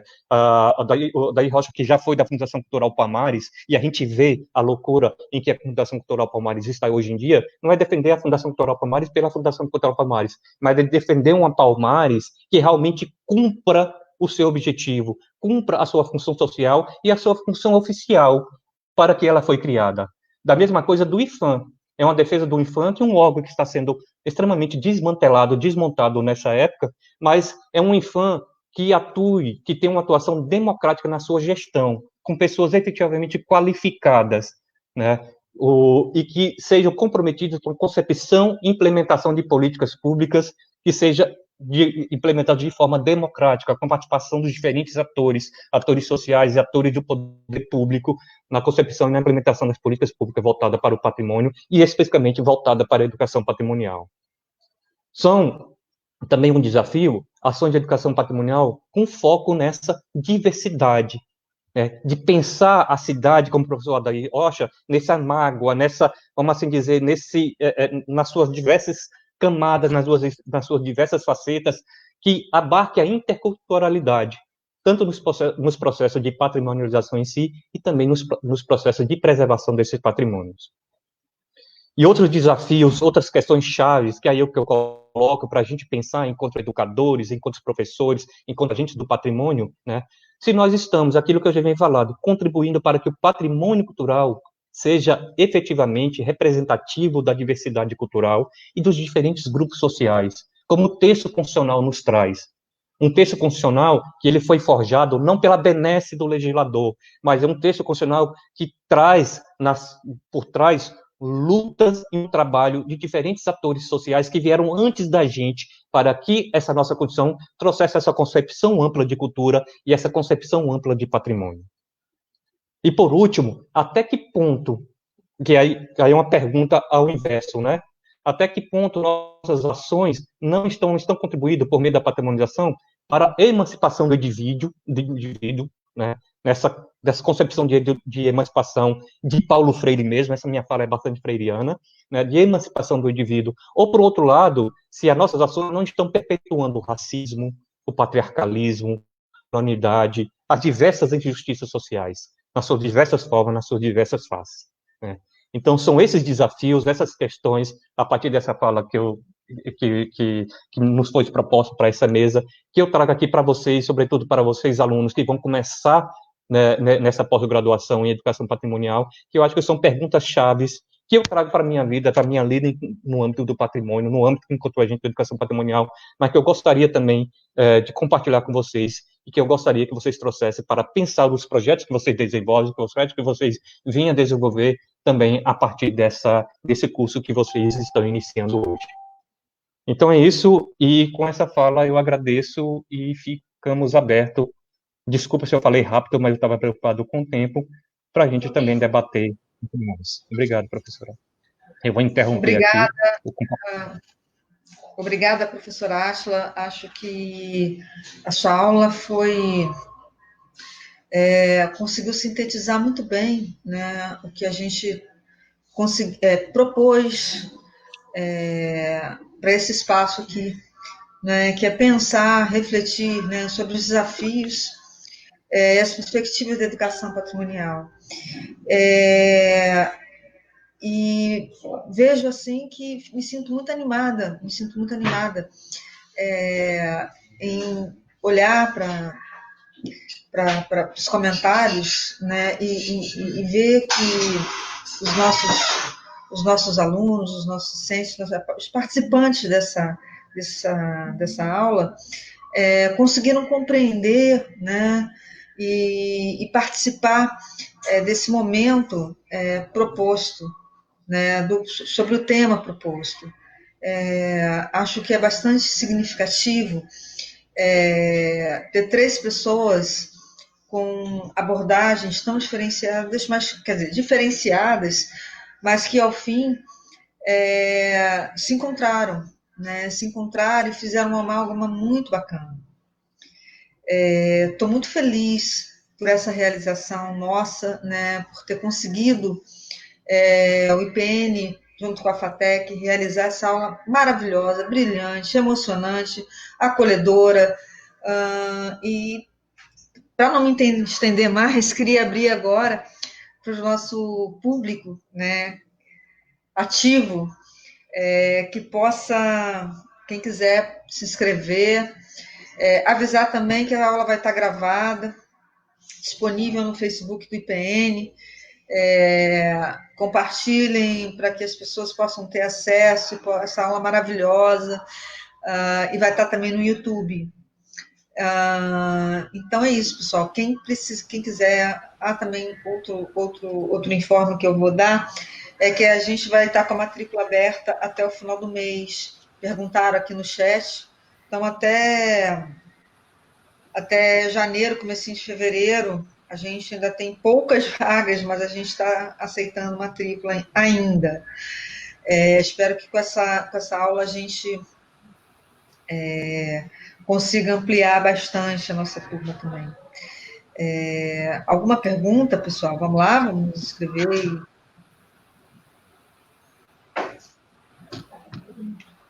Todo mundo junto.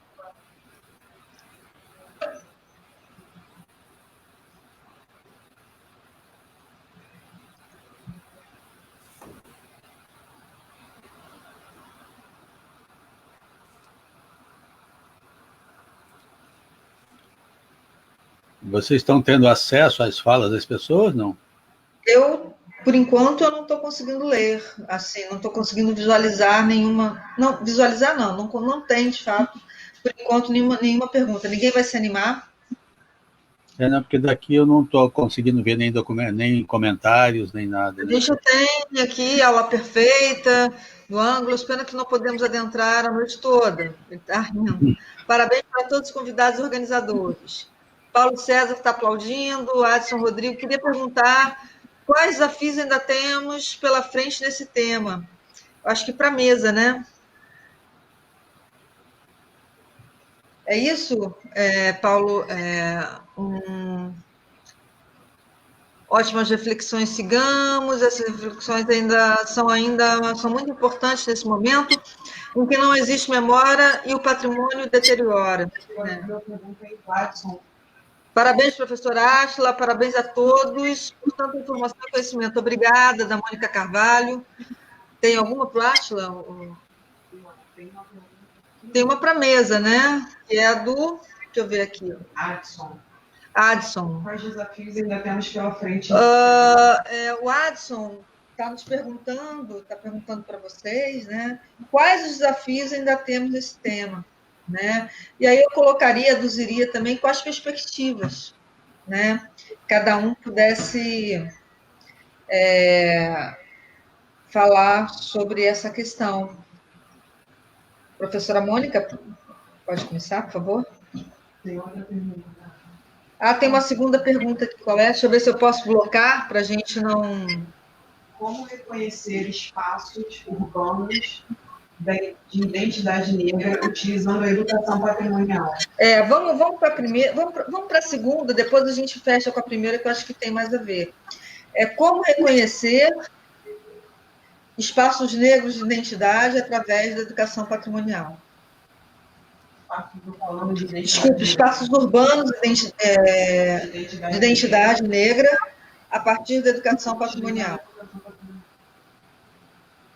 Bom, pode ser os três. Posso começar? Pode. Obrigada. Primeiro, eu agradeço a pergunta, né? Uma pergunta ótima, de fato, atravessa as nossas falas. Eu acredito que a educação patrimonial tem um papel fundamental, né, para a identificação desses espaços de identidade negra nas cidades. Né?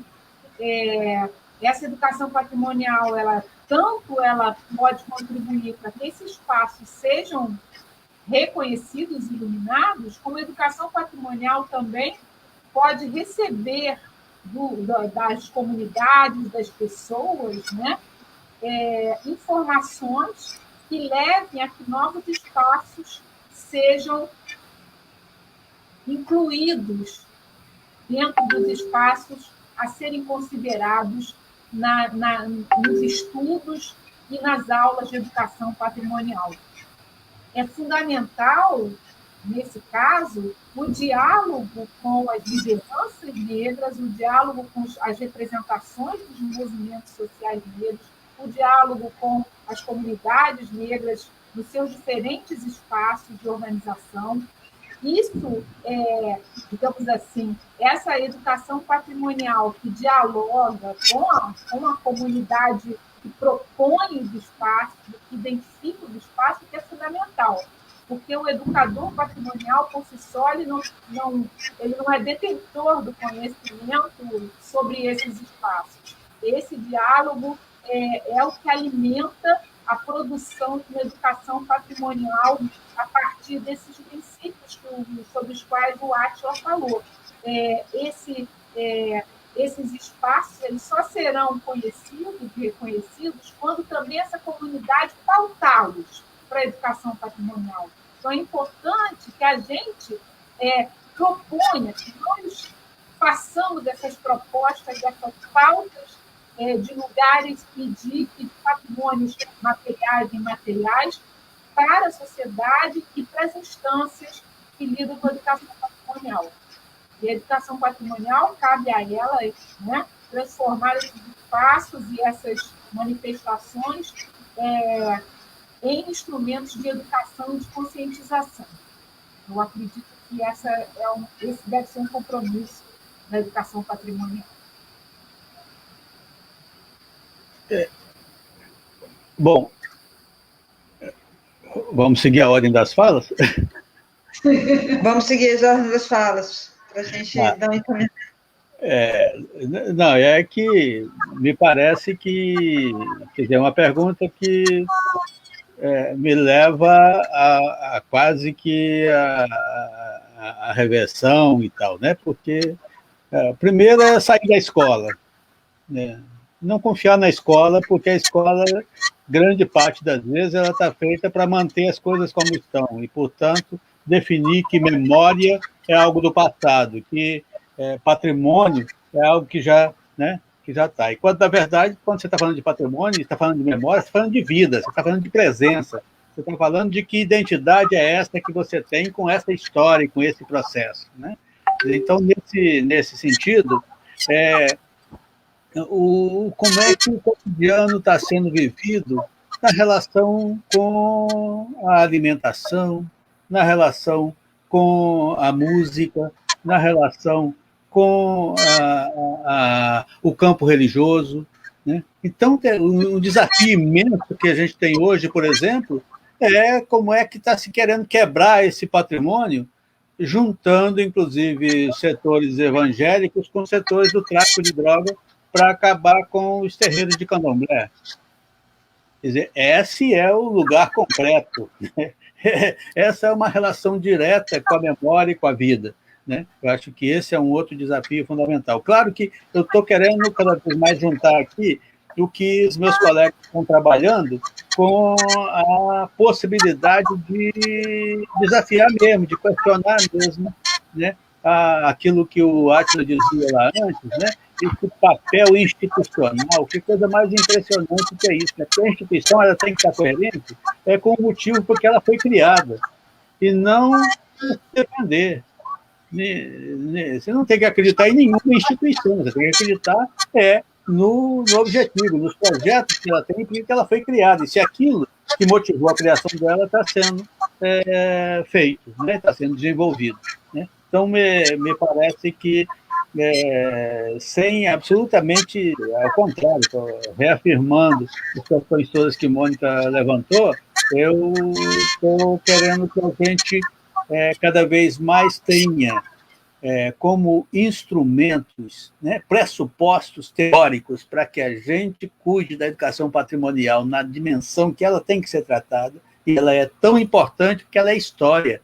E se ela é história, ela é a forma como a política está sendo feita, ela é a forma como as diferentes expressões da vida estão sendo feitas e trabalhadas, né? Quer dizer, então, diante disso, então a comunicação e a cultura, me parece, os grandes desafios para a descoberta dos territórios, para a aproximação dos territórios, para a aproximação da vida. Seria um pouco isso que eu colocaria sobre essa questão.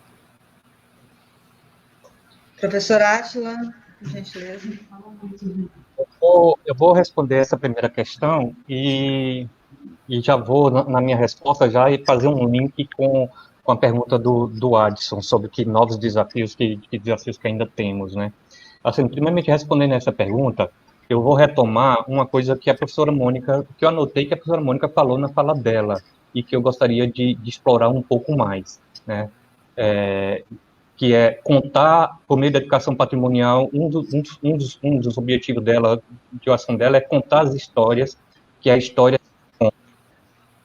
Mas, além disso, eu acrescentaria que, para trabalhar, por exemplo, essa questão das histórias relacionadas aos povos negros, e não só aos povos negros, mas dizer, todos esses outros povos que foram, de uma certa forma, marginalizados, ao longo de todos esses processos históricos. Aí eu falo também das histórias das mulheres, dos grupos LGBTs, das periferias urbanas e por aí mais, que a educação patrimonial também ela precisa atuar, falar também daquela que a história oficial não conta, que a história oficial tenta invisibilizar, que a história oficial tenta emudecer e tenta esquecer.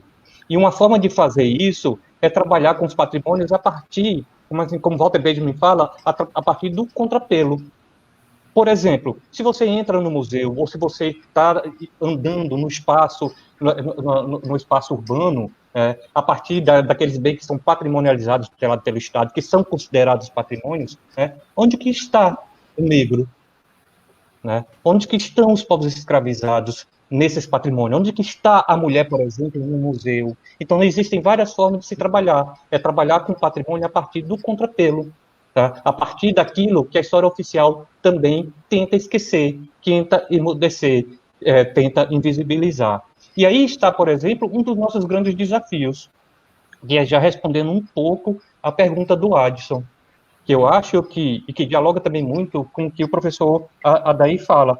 Tanto a escola, mas não só a escola, tantas outras instituições, elas foram criadas nesse sistema que contribui à manutenção à perpetuação desse status quo, que geralmente não questiona. Mas a gente precisa, justamente nesse contrapelo, nas fissuras, nas rachaduras, trabalhar um novo olhar, uma ressignificação dos patrimônios, uma ressignificação do que é patrimonial, olhar para as nossas referências culturais, para as referências culturais da comunidade que está na nossa vida, que está no nosso torno, que está nisso aqui, e fazer isso como um projeto político, ético, realmente, de educação patrimonial. Eu já defendi em um texto que a gente precisa ter com a educação patrimonial decolonial, que é tão falado, que a decolonialidade está tão falada atualmente, mas que realmente é preciso a gente assumir um projeto político, um projeto ético e político de uma educação patrimonial decolonial, que trabalhe o patrimônio sobre outras perspectivas, que trabalhe um patrimônio que não perpetue essas injustiças sociais, nas suas diferentes facetas, como eu já apontei. Então, eu acho que é por aí, e esse é um dos grandes desafios que eu acho que a gente precisa ter em mente, que precisa ser apontado. Professora Mônica, por gentileza, a gente, já que o professor Átila fez esse link, já linkou a questão dos desafios e e lutas, né, pela patrimonialização, pela educação patrimonial no Brasil, então, essa questão, né, refletisse, fizesse uma reflexão conosco, conjunta aqui, a respeito dos desafios e lutas e perspectivas, da educação patrimonial no Brasil. Já não foi essa que a gente trabalhou? É porque teve uma pergunta da... Qual que era a primeira? Público. Desculpe, só... A primeira foi sobre a questão da possibilidade de identificação das identidades negras urbanas através da educação patrimonial. E aí eu joguei essa para o segundo momento para a gente conseguir sintetizar e fechar a aula, porque daqui a pouco a gente fica sem transmissão, tá bom? Tá. E aí, assim, só mais uma coisa, as perguntas que não puderem ser respondidas em função do tempo, eu coloquei aqui no chat, que a gente vai encaminhar para os e-mails dos professores e depois responder aos alunos e ao público que está aqui nos assistindo, tá bom? Ótimo. Já está matriculado. Ótimo. Professora Mônica, por favor.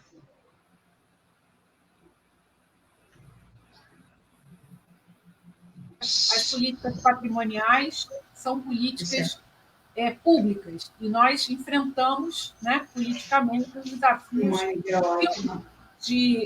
os desafios governamentais, os desafios de uma sociedade que foi construída, né, com ideário elitista, racista, né, carregado de patriarcalismo. Nós temos aí desafios que são desafios grandes, né, desafios da estrutura social. E esses desafios se tornam ainda mais complexos quando a conjuntura, como a conjuntura que nós vivemos hoje, é uma conjuntura extremamente adversa, né, para as políticas participativas, para as políticas vinculadas às demandas da população, da maioria da população, e as demandas de transformação no sentido de uma sociedade mais justa. Porém, as perspectivas são as perspectivas da nossa capacidade de luta, da nossa capacidade de ocupar os espaços. Cursos como esse, né, ocupar os espaços públicos com educação patrimonial, assim que essa pandemia nos permitir sair às ruas, ocupar os espaços, sim, nos formando para que as escolas se tornem, né, não um espaço de reprodução de um ideal que corrobore essa ideia elitista, racista e patriarcal, mas sim uma trincheira de transformação. Eu acredito na capacidade de professores, de professoras, de educadores e educadoras comprometidos com uma educação libertadora, trazendo aí Paulo Freire novamente, que já foi trazido. Esses educadores e educadoras possam fazer desses espaços educativos esses locais de transformação. E, fora isso, evidentemente, os movimentos sociais, nas suas diferentes expressões, se apropriarem de uma educação patrimonial que tenha outras bases, que seja propositiva, que reivindique espaços, que sinalize lugares e manifestações que mereçam essa patrimonialização e conhecimento de todos e todas. Então, grandes desafios temos, mas também possibilidades na medida da nossa capacidade de...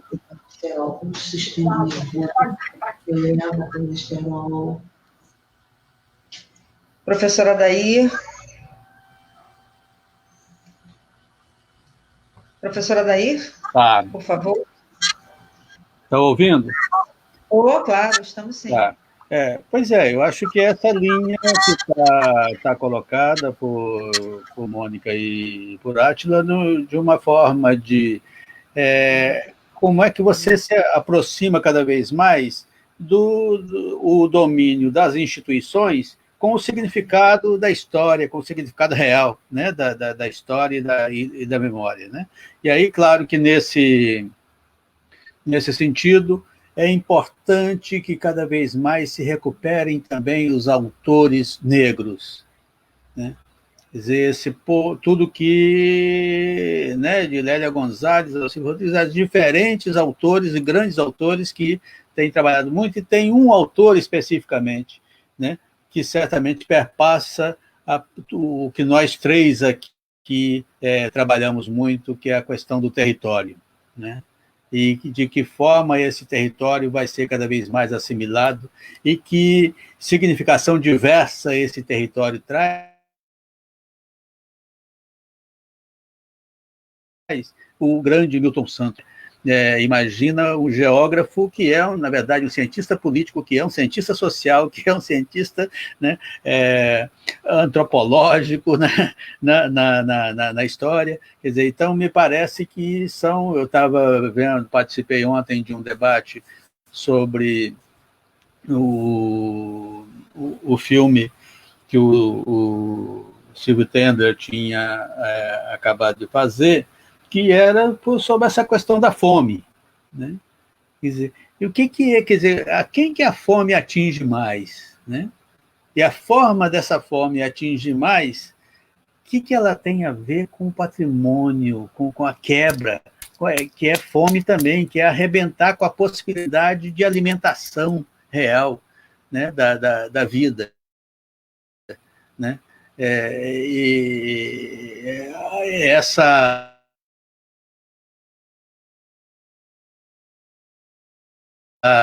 relação que se tem no território. Então, a significação e que por que está assim, né?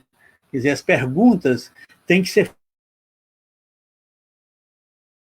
feitas cada vez mais, e não aquilo que eu acho que os três aqui falavam, né? Desde o início eu insisti com a história apenas ou de encobrir o que acontece, né? Porque assim como você tem, às vezes, né, tem o papel da secretária, não deixar que as coisas cheguem até o chefe, né? Para quase que encobrir o chefe, o que é que você faz.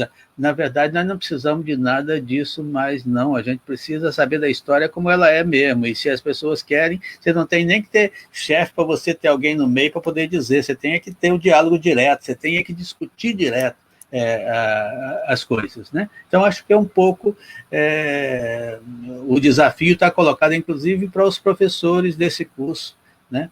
Para os diálogos que vão ser estabelecidos aí nos diferentes momentos, e, ao mesmo tempo, para que a gente possa ter ideia cada vez mais de qual é a potência da nossa cidade, de qual é a potência da nossa sociedade, por que as coisas estão feitas dessa forma, né, e por que não estão feitas de outras, e que possibilidades essas outras coisas teriam, né, nessa história. Acho que é um pouco esse o desafio mais geral aí, né? Então, pessoal,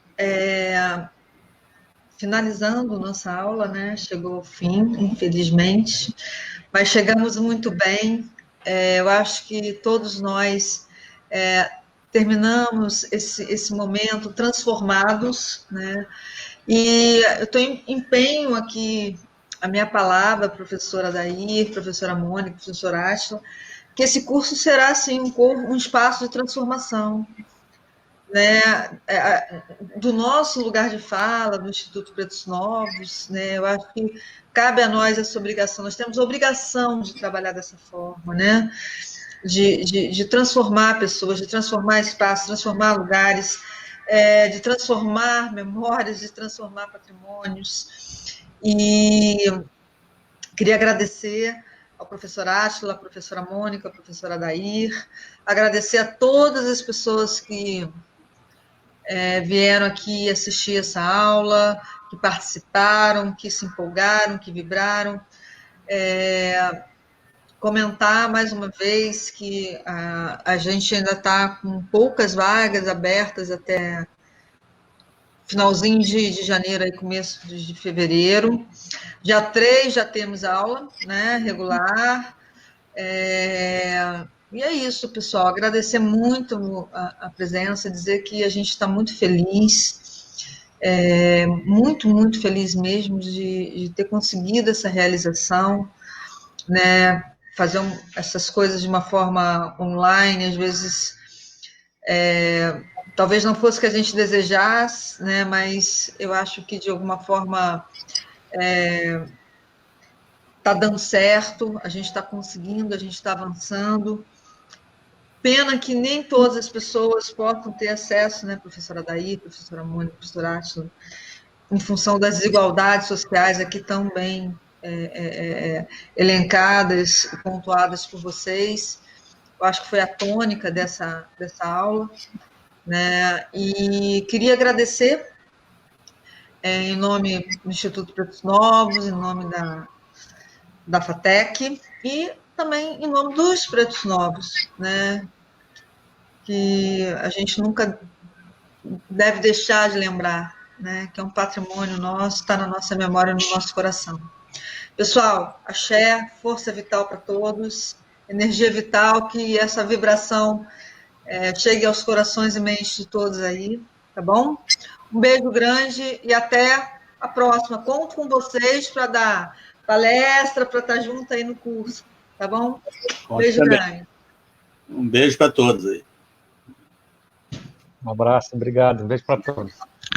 Beijo também, gente. Obrigada aí o apoio de vocês. Prazer, hein? Prazer também.